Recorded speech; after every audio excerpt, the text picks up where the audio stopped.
பிஜேபியின் முதல் பிரதமர், அருமையான மதிப்பிற்குரிய மரியாதைக்குரிய காலம் சென்ற பிரதமர் வாஜ்பாய் அவர்கள் கிறிஸ்துமஸ் நல்ல நாளிலே பிறந்தது ஒரு பெரிய ஒரு உன்னதமான ஒரு காரியம். இதுவே பிஜேபிக்கு ஒரு நல்ல ஒரு முன் உதாரணம். அதாவது அருமையான பிஜேபி என்பது ஒரு சாதாரண கட்சி அல்ல, கடினத்தோடு உழைத்து முன்னேறி கொண்டிருக்கின்ற ஒரு அருமையான ஒரு கட்சி. யாரையும் ஏமாற்றி பிழைக்கின்ற ஒரு கட்சி அல்ல. பாருங்க, சொந்த பணத்திலே வாழக்கூடிய, சொந்த காசை செலவு செய்யக்கூடிய ஒரு மாபெரும் கட்சி தான் பிஜேபியின் கட்சி. இதுவே ஒரு உதாரணம். வேற தமிழகத்திற்கு ஒரு அருமையான ஒரு அமைச்சர் என்று சொல்லக்கூடியவர் ஒருவர் இருக்கின்றார். அவர் ஒரு பிளே பாய்.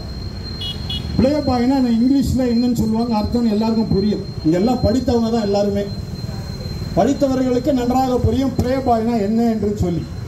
இந்த பிளே பாய் என்ன சொல்றாரு, சமத்துவ கிறிஸ்துமஸ் விழா அப்படின்னு சொல்றாரு.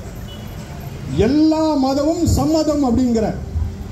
அது எப்படியா எல்லா மதமும் சம்மதம் ஆகும் உனக்கு?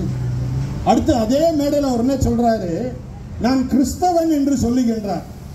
கிறிஸ்தவன் சொல்லிக்கிட்டு எப்படி எல்லா மதம் சம்மதம் நீ சொல்லுவ? அந்த கிறிஸ்துமஸ் விழாவிலும் அரசியல் பேச்சு தான் பேசிக் கொண்டிருக்கின்றார். நீ ஒரு நடிகன் என்பதை நிரூபித்துக் கொண்டிருக்கின்றார். வேற ஒன்றுமே இல்லை.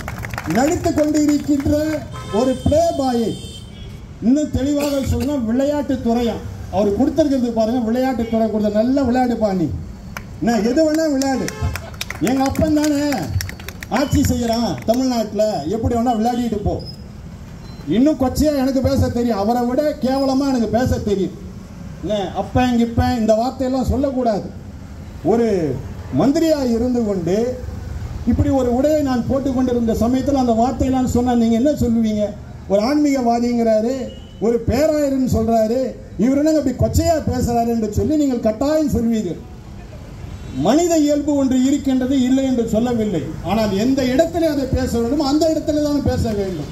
நீ மேடையில் நின்று கொண்டு அப்ப சொத்த இதெல்லாம் சொல்லி கொண்டிருந்தால் நீ ஒரு அமைச்சருக்கே தகுதியற்றவன். அதனால்தான் விளையாட்டுத்துறையை கொடுத்துட்டு இருக்காங்க. அதனால இங்கிலீஷ்ல ஒரு வார்த்தையை சொன்னேன், பிளே பாய். பிளே பாய்ன்ற விளையாட்டுத்துறையில் வேற மாதிரி அர்த்தம். அந்த பிளே பாய் காரியத்தெல்லாம் தமிழ்நாட்டில் செல்லாது கண்ணா, நீ நல்லா புரிஞ்சுக்கோ. உன் ஆட்டம் முடிஞ்சு போச்சு, இதோட ஆடி முடிச்சிரு. ஒருவேளை இன்னும் 2 வருஷம் நீ தாங்குவியான்னு தெரியல. என் அருமையான பிரதமர் மோடி அவர்கள் நினைத்தால் நாளை கூட உன்னை வீட்டுக்கு அனுப்பலாம். அப்படிப்பட்ட நிலைமையில் தான் இப்ப இருக்குது தமிழ்நாடு.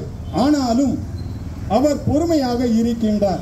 நாம் சாதித்து வர வேண்டும், நாம் உழைத்து வர வேண்டும், மக்கள் ஆட்சியை நாம் கொடுக்க வேண்டும், மக்களால் நாம் தேர்வு செய்யப்பட வேண்டும் என்கின்ற ஒரே நிலைக்கு தள்ளப்பட்டவராய் அவர் பொறுமையாக அவர் நடந்து கொண்டிருக்கின்றார். ஆகவே இந்த கிறிஸ்துமஸ் விழாவிலே நான் சொல்லிக்கொள்ள ஒரே ஒரு காரியம் என்னவென்றால், அருமையான இந்த தமிழ்நாட்டை முதன்மை அமைச்சராக இருக்கக்கூடியவர் சொல்லுகின்றார், 2 நாட்களுக்கு முன்பதாக சொல்லுகின்றார், அன்புதான் கிறிஸ்துமஸுக்கு அடையாளம் என்று சொல்லுகின்றார். உண்மைதான்.